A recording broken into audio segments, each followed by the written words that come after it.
بسم اللہ الرحمن الرحیم ویل لکل ہمزۃ لمزہ. انسان کے سامنے کوئی ہائی آئیڈیل نہیں اگر ہوتا، کوئی اعلیٰ نصب العین اور آدرش نہیں ہے، تو وہ پستی کی طرف پھر اس کی دلچسپی کیا ہوگی؟ کچھ چغلیاں کھاتا پھر رہا ہے، کسی کو تانے دے رہا ہے، کسی کی غیبت کر رہا ہے، کسی کی عزت پر حملہ کر رہا ہے، کسی کا مال ہڑپ کر رہا ہے. پھر اس کی شخصیت کے اندر یہ پستی آ جائے گی. وہی جس پستی کو دیکھ کر ایک حساس انسان مایوس ہو جاتا ہے کہ انسان میں خیر کوئی ہے ہی نہیں. یہ تو گویا کہ گندگی کی ایک پوٹ ہے. کسی سے پوچھ لیجئے، کوئی کہے گا سیکس، اور سیکس اتنا کہ باپ اگر بیٹی کو محبت بھری نگاہ سے دیکھ رہا ہے تو وہ بھی سیکس ہے. ماں اگر بیٹے کے جسم پر کوئی شفقت سے ہاتھ پھیرے تو اس کو بھی سیکس ہے. یہاں تک پہنچا. تو یہ کہ انسان کے اندر کوئی اعلیٰ جذبہ، کوئی اعلیٰ فکر ہے ہی نہیں. کسی کوئی بتایا ہمیں. انسان تو میرا حیوان ہے، گندگی کی پوٹ ہے. کوئی شخص جو ہے بڑا اونچا واز کہہ رہا ہے اور کوئی زیر لب مسکرا رہا ہوگا کہ یہ واز جو فرما رہے ہیں اپنا روب گاٹھنا چاہ رہے ہیں. کوئی ان کی اور کوئی غرض ہوگی، وہ شاید کوئی نذرانہ ملنا ہو انہیں جس کے لیے واز فرما رہے ہیں. واز تو بڑا عمدہ ہے، لیکن انسان جانتا ہے کہ بڑے گھٹیا انسان کے بالعموم جو موٹیوز ہیں انتہائی گھٹیا ہوتے ہیں، جس سے کہ فطرت سے انسان جو ہے مایوس ہو جاتا ہے کہ شاید انسان میں کوئی خیر ہے ہی نہیں. اسی لیے وہ 4 قسمیں کھائی تھیں، والتین والزیتون وطور سینین وہذا البلد الامین لقد خلقنا الانسان فی احسن تقویم. کیا محمد انسان نہیں تھے؟ کیا موسیٰ انسان نہیں تھے؟ کیا عیسیٰ انسان نہیں تھے؟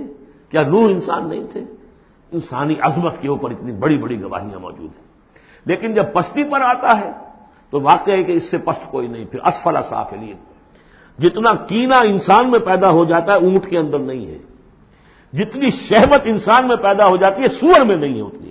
یہ ساری چیزیں جو ہیں، نقالی جتنی انسان کرتا ہے اتنا آپ کسی بندر میں نہیں دیکھیں گے نقالی کرتے ہوئے. اور جتنا یوں سمجھیے کہ انسان کے اندر خونخواری پیدا ہو جاتی ہے، بھیڑیوں کو مار دے جاتا ہے انسان. جو کچھ ہوتا ہے جب نیشنلزم کا بھوت سوار ہوتا ہے سر پر، بچوں کو، چھوٹے چھوٹے بچوں کو اچھال کر بلموں میں اور نیزوں کے اندر کون پروتے رہے؟ انسان پروتے رہے. سن 47 میں تو روئے گئے کہ نہیں؟ وہ انسان تھے، بھیڑیے سے زیادہ. کوئی بھیڑیا ایسا کام نہیں کرے.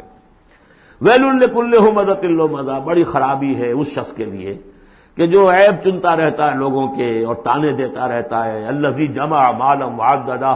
جس کی ساری سعی و جہد اسی میں رہی، مال کمایا اور اسے گنتا رہا. اب میرے ایسٹس اتنے ہو گئے، آج کی بیلنس شیٹ اس سال کی جو ہے اس میں یہ اضافے ہو گئے. یحسب ان مالہ اخلدہ. کچھ گمان یہ کرتا ہے شاید کہ اس کا مال اسے ہمیشہ باقی رکھے گا. ظاہر بات ہے آدمی جانتا ہے مجھے مرنا ہے، لیکن اسی مال کو صرف کر کے وہ کوئی ایسے نشانات دنیا میں چھوڑ کے جانا چاہتا ہے کہ جس سے اس کا نام زندہ رہے. پیرامڈز کیوں بنائے گئے؟ Calm and self possessed still and resolute. The pyramids, یہ اہرام مصر اتنے اونچے اونچے، ہزارہا انسان اس پہ لگے رہے ہوں گے تب یہ بنے ہوں گے. کتنی بڑی بڑی چٹانیں، کتنے لوگ ان کے نیچے دب کر مرے ہوں گے. Pyramids echo unto eternity, the defiant cry of man's will to survive and conquer the storms of time. تو مال سے انسان نے اپنے نام کو زندہ رکھنے کی کوشش کی ہے.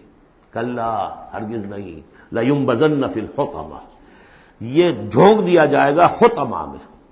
وَمَا أَدْرَاكَ مَا الْحُطَمَةُ. اور تم جانتے ہو کہ وہ کیا ہے؟ حطمہ کیا ہے؟ نار اللہ الموقدہ. وہ آگ ہے سلگائی ہوئی، التی تطلع علی الافئدہ، جو دلوں کے اوپر بھڑکے گی. اب یہ آگ کون سی ہوگی؟ ایک تو ہمارے زمانے میں ایک صاحب تھے، اگرچہ وہ کوئی عالم دین تو نہیں تھے، انگریزوں کی فوج میں رہے تھے تو کچھ انہوں نے چیزیں پڑھی تھی. وہ اس حطمہ کو ایٹم سے تعبیر کرتے ہیں. اور ایٹم کا جو بھی ہوتی ہے، جو آپ کو معلوم ہے کہ پھر اس سے جو پھیلتی ہے اس کی، چاہے وہ براہ راست آگ نہیں ہوتی، وہ اس کا فال آؤٹ جو ہے وہ یقیناً جو ہے کہ جو چیر کے انسان کے وجود کو چلا جاتا ہے اندر. یہ چیزیں ہیں.